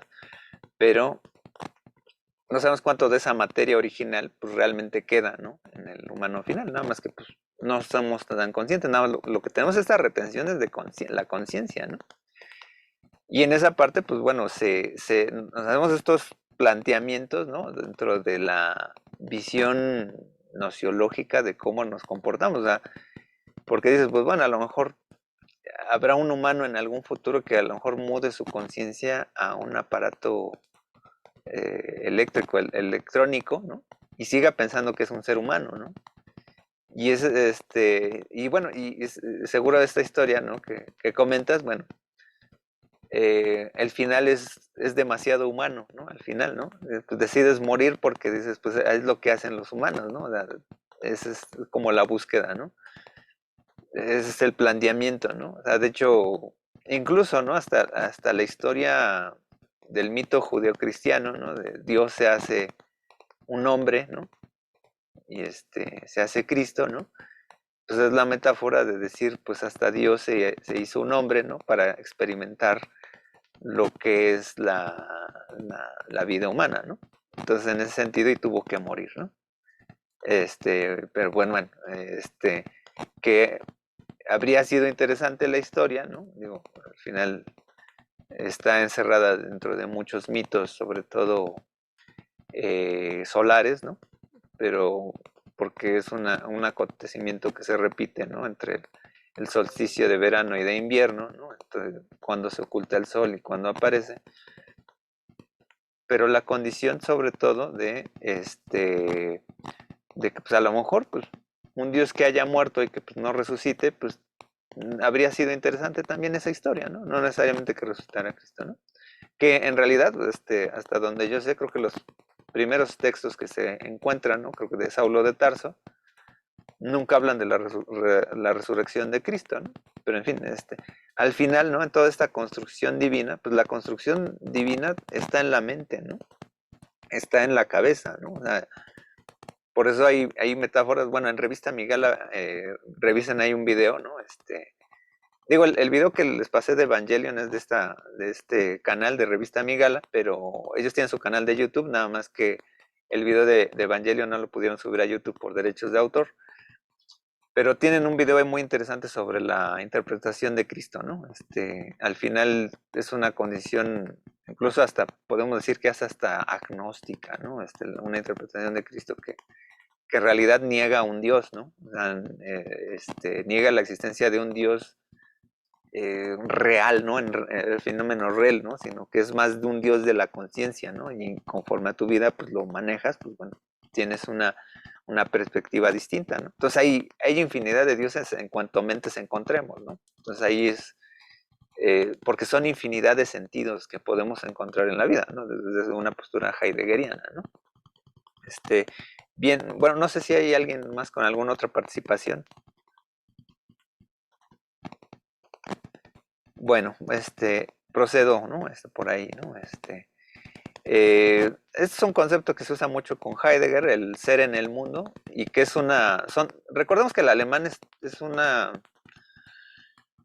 lengua que sus conceptos son agrupaciones de pequeñas palabras, ¿no? O sea, tienen como pequeñas partículas que confrontan toda una totalidad, ¿no? Y pues bueno, el Dasein pues es más o menos en este sentido, ¿no? El hacer porque bueno, bueno, esta palabra que está traducida en el ser en el mundo, ¿no? No recuerdo cómo es la palabra completa en alemán. En realidad está unida, ¿no? Entonces son tres elementos, ¿no? En el mundo es una condición como de hacer, ¿no? En él, ¿no? Es como decir que estamos caídos en el mundo, ¿no? Y el ser, ¿no? Es el Dasein, ¿no? El que estamos ahí dentro del mundo, ¿no? O sea, nosotros aparecemos en nuestra existencia mundana, ¿no? Y con la vida podemos hacer muchas cosas, ¿no? Y en ese sentido, pues acontecemos, ¿no? Tratando de dar un sentido, ¿no? Bueno, aquí esto de la muerte, pues ya más o menos lo comenté, ¿no? Que pues bueno, ahí confrontamos muchas veces la condición de la ciencia. Voy a irme a la parte como medular, sobre todo aquí, que tendría que ver con la parte de la representación. O sea, nosotros nos vemos reflejados en el arte, ¿no? Por ahí a Heidegger pues era un amante de la poesía de Hölderlin, ¿no? Estos cantos muy vivaces, ¿no? A la parte alemana, etcétera. Bueno, de aquí pues luego se reinterpreta mucho también la parte de identidad nacional y como bien saben luego hay fotografías de Heidegger ahí con la suástica, ¿no? En la época de Hitler, ¿no? Pues bueno, ahí se hacen reinterpretaciones medio extrañas, ¿no? En la viveza, ¿no? De la identidad, pero pues bueno, hay luego toda una interpretación de la vida de Heidegger en que pues lo único que hizo, pues bueno, fue apechugar su condición de rector, ¿no? En la universidad y pues bueno, pues para sobrevivir, pues tuvo que aceptar toda esta parte, ¿no? Pero bueno, hay cosas interesantes en toda esta parte social y cultural, ¿no? En donde nosotros nos interpretamos a partir de las cosas, ¿no? Que vemos, ¿no? El Black Lives Matter, ¿no? A partir del año pasado hizo una representación y pues bueno, al hablar de la obra de arte se genera una reflexión humanística sobre el ser, su comprensión histórica, ¿no? Entonces, lo que dice Heidegger es que al final la religión, ¿no? En términos concretos, ¿no? Debería ser una condición muy particular en donde se reflejara la religión, ¿no? Es como la nueva religión, ¿no? Entonces, en ese sentido es como, por ejemplo, podemos revincular, ¿no? Esta reinterpretación cosmogónica a través de las cosas que hacemos, ¿no? Y eso, y más que nada, por ejemplo, dices, pues ya, Dios ha muerto, ¿no? De esta interpretación de Nietzsche, que en realidad viene de Hegel. Dices, realmente es muy limitante, ¿no? O sea, si realmente nos ponemos, digo, yo estoy más bien en una postura agnóstica, ¿no? Que es así como hacer un epoge dentro de la condición de creencia y no creencia. Pero, por ejemplo, si, como que siento que es muy limitante, ¿no? Tener una religión establecida, ¿no? Y que te vendan toda una serie de preceptos ya institucionalizados que no puedes mover, etcétera. Y no es que al final trates de hacer un becerro de oro, porque pues, bueno, también sería como esta cuestión material de hacer tus ídolos y rendirles tributo sería como que medio irónico. Pero pues construir tu propia cosmogonía, ¿no? De decir, pues al menos qué cielo esperas, ¿no? A lo mejor si es que crees en eso, o sea, decir, pues al menos, no sé, si existe otra vida después de la muerte, ¿no? Pues al menos quiero construirla desde otra perspectiva, o que el Dios que encuentro, ¿no? Es diferente, ¿no? Porque al final, pues lo que se tienen son discursos literarios sobre la interpretación de cada Dios, sea en el Corán, sea en el cristianismo, sea en el judaísmo, sea dentro de otras religiones, ¿no? Mesoamericanas, etcétera, hay interpretaciones, ¿no? Y al final pues, te cierran, ¿no? Pues, a lo mejor yo quiero creer en otra cosa, ¿no? Quiero creer a lo mejor en un... Bueno, es más, te puedes adherir, ¿no? Como al dios, ¿cómo se llama? Al dios Goku, por ejemplo, ¿no? O bueno, el dios del fútbol, el número 11 Maradona, ¿no? Los maradonistas, ¿no? Dices, pues a lo mejor está más chido construir una religión así, o basarte en una mitología Tolkiendili, ¿no? Pues, a lo mejor pues es más, no sé, como que te da más libertad. Si al final son textos literarios, ¿no? Todas estas construcciones, dices, al menos puedo estar libre, ¿no? En construir otra dimensión teológica, ¿no? Erra, adelante. Pues bueno, justo yo siento que es un poco como lo que interpreté yo de Nietzsche en el libro de Más allá del bien y el mal, que bueno, por lo que estaba viendo era una crítica al socialismo que estaba ocurriendo en Rusia y pues que justo por lo que estaba viendo es que intentaban hacer esto como una nueva religión que pues con todos estos símbolos, pero es una cosa que pues yo lo vi de esta forma, ¿no? Estar más allá del bien y mal es un poco como lo que pasa con los partidos de fútbol, que la gente tiene pues sí, esta pasión tan grande que pues yo puedo decir que incluso es religiosa porque, o sea, yo personalmente si pierde, por decirle voy pues somos la UNAM, entonces supongamos aquí todos los vamos a los Pumas, supongamos, porque no es así, y pierde creo que, con Lobos WAP, que es otra universidad, no creo que pues al día siguiente todos hagamos una tierra santa porque es una guerra universitaria santa porque pues perdió el equipo en fútbol, ¿no? Y pues yo siento que pues es esto que justo con lo que usted comentaba, esta parte agnóstica, y lo relacioné con Nietzsche, que tenemos que estar más allá del bien y el mal, y es como, sí, o sea, puede estar la religión y nos puede servir para, pues, tener como una guía, pero también están las otras religiones y, pues, al fin y al cabo todas son como lo mismo revuelto, pero con otras ideas, justo, pues, esta parte de la hermenéutica, ¿no? Que cada quien lo reinterpreta de diferente forma. Sí, ahí por ejemplo sirve mucho la antropología de la religión, ¿no? Mircea Eliade pues, luego hace conexiones interesantes sobre cómo se van construyendo las religiones. En Nietzsche, pues obviamente había detectado que con el zoroastrismo, ¿no? Tiene mucha influencia y toda ahí la parte de cristiana. Bueno, al final, bueno, la religión cristiana es una suma de muchas religiones paganas, ¿no? De dioses solares, de religiones hinduistas, ¿no? El Krishna, ¿no? El elegido, ¿no? Y y pues bueno, son condiciones que se reinterpretan a veces, bueno, con la exegética, ¿no? Medieval, pues se trató de dar como una especie de canon, ¿no?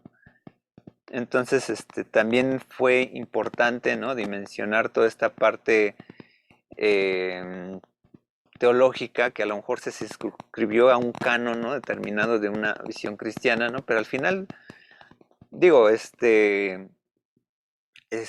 no es que yo quiera promover una parte, ¿cómo se le dice? Atea, ¿no? Sino más bien cada quien es libre, ¿no? De construir su visión cosmogónica. Eh, y digo, les digo, tengo yo una posición más agnóstica precisamente porque pues es más como reflexión, a esperar, ¿no? A esperar más bien una condición de existencia. No puedo ni demostrar la no existencia ni la inexistencia, ¿no? Digo, la existencia misma, ¿no?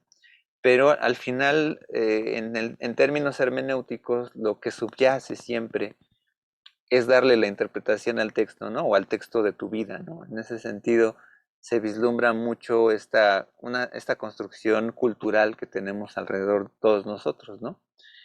Partimos actualmente de lo humano y más allá de las construcciones cosmogónicas, lo que da sentido a nuestra existencia o lo que se ha logrado más muchas veces ha sido con el humanismo, ¿no? Entonces, pero pues pueden haber muchos refugios en donde pues ahora dirás, bueno, a lo mejor ahora no hay, partimos en una sociedad moderna donde se practica el laicismo, pero siguen existiendo creencias, ¿no?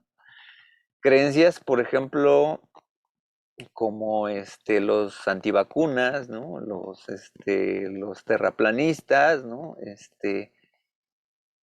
No sé, bueno, hay teóricos de la conspiración, ¿no? Y dices, bueno, que dirías, eso lo podría entender en un texto, pues, ¿cómo se le dirá? Pues literario, ¿no? O sea, la literatura suena bien, ¿no? Que los malos son, ¿cómo se llama? Bueno, George Soros y Jeff Bezos y Elon Musk y son los villanos ¿cómo se llama? El de Microsoft, ¿no? Bill Gates, ¿no? Y pues literariamente suena como hasta película de ciencia, bueno, de política, conflicto internacional, ¿no? Pero algo que muchas veces hemos perdido, pues bueno, son los hechos, ¿no? La cuestión es que los hechos pues son interpretables, ¿no? Al final, ¿no? Adelante, Ra. Esto justo me recordó al pastafarismo, que fue esta religión inventada en Estados Unidos porque pues había un profesor que lo puso como, si era una crítica a que en Estados Unidos puedes tener la opción de llevar pues geografía, biología y bueno, todas estas ciencias o la parte de la religión. Y pues este profesor tenía como esta crítica donde pues se inventó pues sí, una religión pues paródica de la religión cristiana, para decir, si aceptan estas religiones como reales, yo también quiero que se acepte bueno, en vez de la ciencia, yo también quiero que mi religión se acepte como ciencia, como materia, en vez de que las personas tengan que tomar, pues ciencia, biología y todas estas cosas que, bueno, en vez de la religión cristiana como otra opción, que, bueno, me acordé. Y justo es reconocida en muy pocos países como religión, que es una cosa que se me hizo muy curiosa. Sí, o sea, al final, sí, creo que no sé si fue en Noruega, Suecia, ¿no? Creo que establecieron ahí el establecimiento de una religión porque les daban como una subvención casi casi, pero pues realmente no creen nada, ¿no? Pero hay gente que sí se creyó como que sí era una religión, ¿no? O sea, al final el ser humano es muy factible, ¿no? De aprenderse de estas cosas.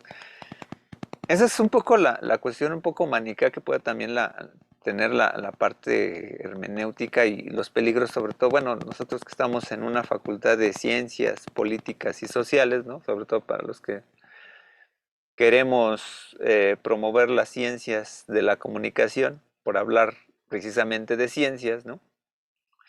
Pues es que la facultad pues, se ha quedado como también un reducto particular sobre la interpretación humanística, ¿no? Pero desde un punto de vista incluso almático, ¿no? De la voluntad, etcétera, ¿no? No sé, o sea, quiero atreverme a decir que el último reducto de bueno, de cuestiones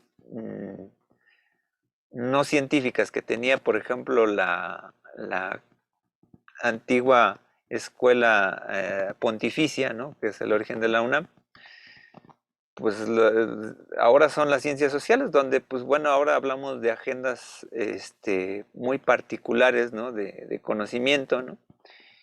Y pues bueno, hay veces que hay que revisar ahí el científico y el político de Max Weber, donde, pues bueno, las condiciones a veces de términos académicos son realmente relativistas, ¿no? Y pues bueno, ahí hay, creo que muchas interpretaciones donde sobre todo los que nos queremos dedicar a la parte de comunicación, la parte científica, como que la parte social como que a veces se da más ruido, ¿no? Y como que hay una serie de agendas que pues bueno, no se deben de cuestionar, ¿no? En ese sentido.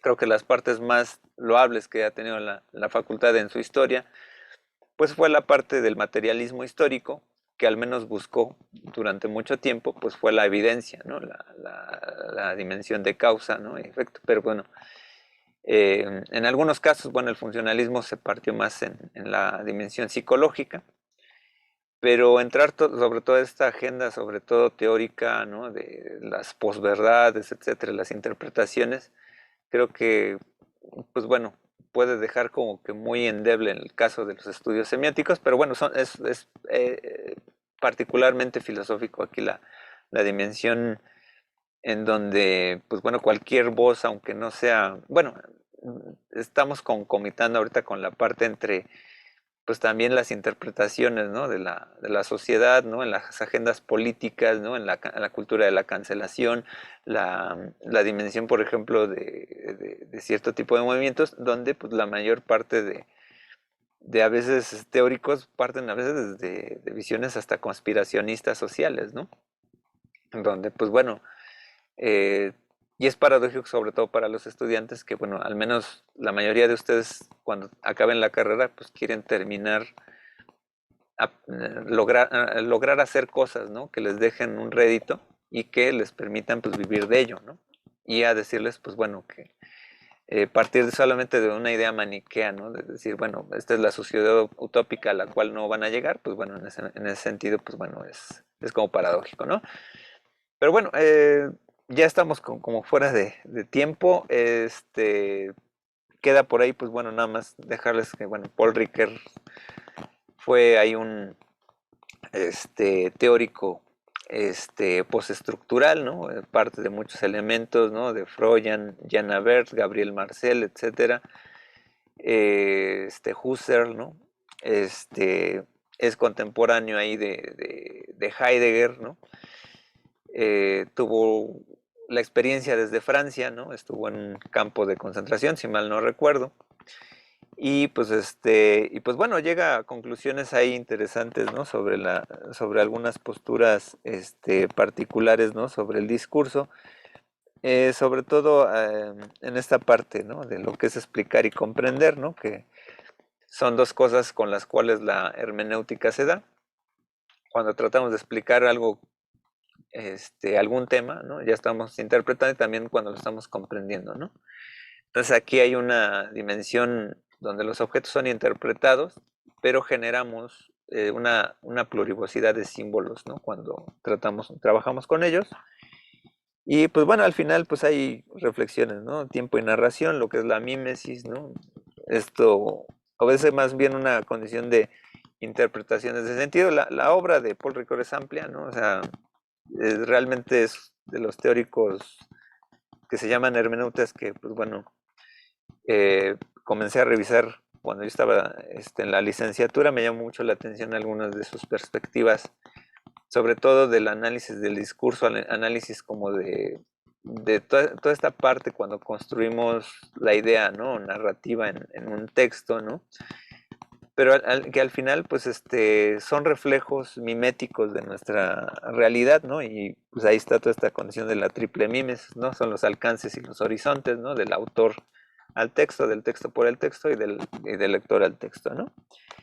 Entonces, pues al final la historia, ¿no? También va vinculada con esa, nuestra propia existencia, ¿no? Nuestra historia social, ¿no? Pues es narrada, ¿no? Y mezcla muy bien, ¿no? Con la parte de heideggeriana y también de Gadamer, ¿no? De Gadamer, pues por ahí había un video, ¿no? De por qué no se entiende siempre el chiste, ¿no? Y el video que estaba en la plataforma, que es un poco entender cuando hay chistes que son de doble sentido o de algún sentido político, nosotros debemos de tener ese antecedente. De alguna manera ya lo hemos visto ahorita con Husserl, ¿no? Cuando tenemos de cerrar el cuadro, ¿no? Con los aspectos que conocemos. Pero ayer ese video que estaba en la plataforma ayuda mucho como a reflexionar la parte de la hermenéutica práctica, ¿no? De cómo con el público se determina viablemente cómo la triple mímesis funciona, ¿no? Y pues bueno, aquí nada más como reflexiones para cerrar el tema de hoy, ¿no? Pues la reflexión fenomenológica pues fue aprovechada en las reflexiones del sujeto desde el siglo XIX, ¿no? Y vislumbrar que esta propuesta pues se trata de enarbolar como una ciencia, ¿no? Husserl pues se vincula lo trascendental, ¿no? De la conciencia, ¿no? Lo vivido intencionalmente. Pues lo que observamos son simplemente aspectos de los objetos, ¿no? Y que pues bueno, la conciencia está construida pues, por esta parte de las experiencias de nuestra percepción, ¿no? Voy aquí a adelantarme más bien aquí como a la parte de la fenomenología de Heidegger, ¿no? Que pues bueno, es una desacralización de la herencia del espíritu clásico, de la hermenéutica, ¿no? De la exégesis, sino que pues, contradice, que bueno, en algún momento se le tachó como de ateo a Heidegger, pero como tal, muchos de sus textos también siguen haciendo la misma reflexión espiritual, ¿no? Sobre todo del ser humano, ¿no? Entonces también, no necesariamente eso, pero sí es sobre todo, es una apuesta sobre todo al mundo, ¿no? Saliendo de estos esquemas antiguos, ¿no? Antes de lo moderno, ¿no? Religiosos, ¿no? Pero sobre todo una conciencia humana, ¿no? Y pues bueno, con Rico, pues bueno, es una reflexión mezcla estructural, discursiva, con la parte de la experiencia del sujeto, la vivencia, ¿no? De la comprensión de algo fuera del texto. Y en ese camino el texto, como la obra de arte en Heidegger, permite ubicar el sentido para el lector y la obra que se lee, ¿no? Entonces, bueno, aquí nada más, pues, fuentes, ¿no? Arzenbacher, Instrucción a la Filosofía, Heidegger, que sé, Cúbides, Dialéctica de Comprender y Explicar, Román Chávez Báez, ¿no? Hay una conferencia que dio en el Instituto de Antropológicas. Heidegger por Darío Strashaber, vean ese video, ¿no? Si pueden verlo, ¿no? Fabris Adriano, el texto que revisaron. De Ferraris, pues bueno, el texto que revisaron al principio del curso. De Husserl, ideas relativas a una fenomenología pura y una filosofía fenomenológica. De Heidegger, pues Ser y Tiempo, el origen de la obra de arte, la época de la imagen en el mundo, los caminos del bosque. De Miguel Izaba, interpretación busca de la búsqueda de la increada forma de logos de la imaginación. Ramón Shirau, historia de la filosofía. Fernando Zamora, filosofía de la imagen. Antonio Gicano, una introducción a Husserl. Y pues bueno, los gráficos nada más para,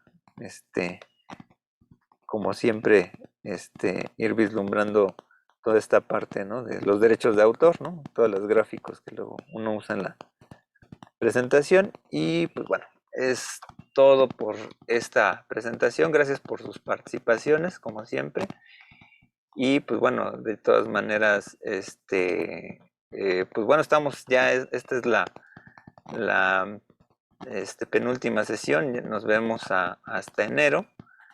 Entonces, pues bueno, les recuerdo que pues bueno, ahí ya debe estar abierto ya la parte del trabajo final, donde ustedes van a tratar de aterrizar lo que es un análisis reflexivo sobre algún tema que les interese, con una perspectiva semiótica o hermenéutica, ¿no? Entonces, ahí vienen las instrucciones, ¿no? En la plataforma. De todas maneras, si tengo por ahí algún esquema por ahí extra, a lo mejor lo comparto. Pero pues bueno, denle lleno, ¿no? Para el trabajo final, ¿no? En enero pues ya nos estaremos viendo para la última sesión. Y de cualquier modo, pues estamos en contacto con plataforma, pues ya ahorita viene toda esta parte de la evaluación, que es un poquito lenta, complicada, no me gusta mucho, pero pues bueno, toma en cuenta sus participaciones aquí en la plataforma, sus trabajos. Muchos, yo sé que no están totalmente evaluados todos los trabajos ahí que tienen, pero pues bueno, ya me pongo las pilas ahorita con la parte del cierre. La cuestión es que, pues bueno, aprovechen el tiempo ahorita en las pocas vacaciones que tenemos para el trabajo final, ¿no? Entonces, sin más, pues nos estamos viendo la siguiente sesión. Les agradezco mucho sus participaciones. Bueno, por ahí estoy viendo aquí una que otra participación. Bueno, decía Violeta Ramírez, las adaptaciones que además dependen de la interpretación subjetiva y personal de cada vivencia del individuo. Ahora sí, no vi el chat, perdón, pero bueno, una disculpa, ¿no? Gracias, entonces nos vemos la siguiente sesión. Les agradezco a todos como siempre y pues cuídense mucho. Nos vemos hasta la próxima. Gracias, Adiós. profesor. Tenga Felices linda fiestas a tarde. todos. Gracias. Hasta luego. Hasta luego. Bye. Felices fiestas, feliz Navidad. Hasta luego, bye.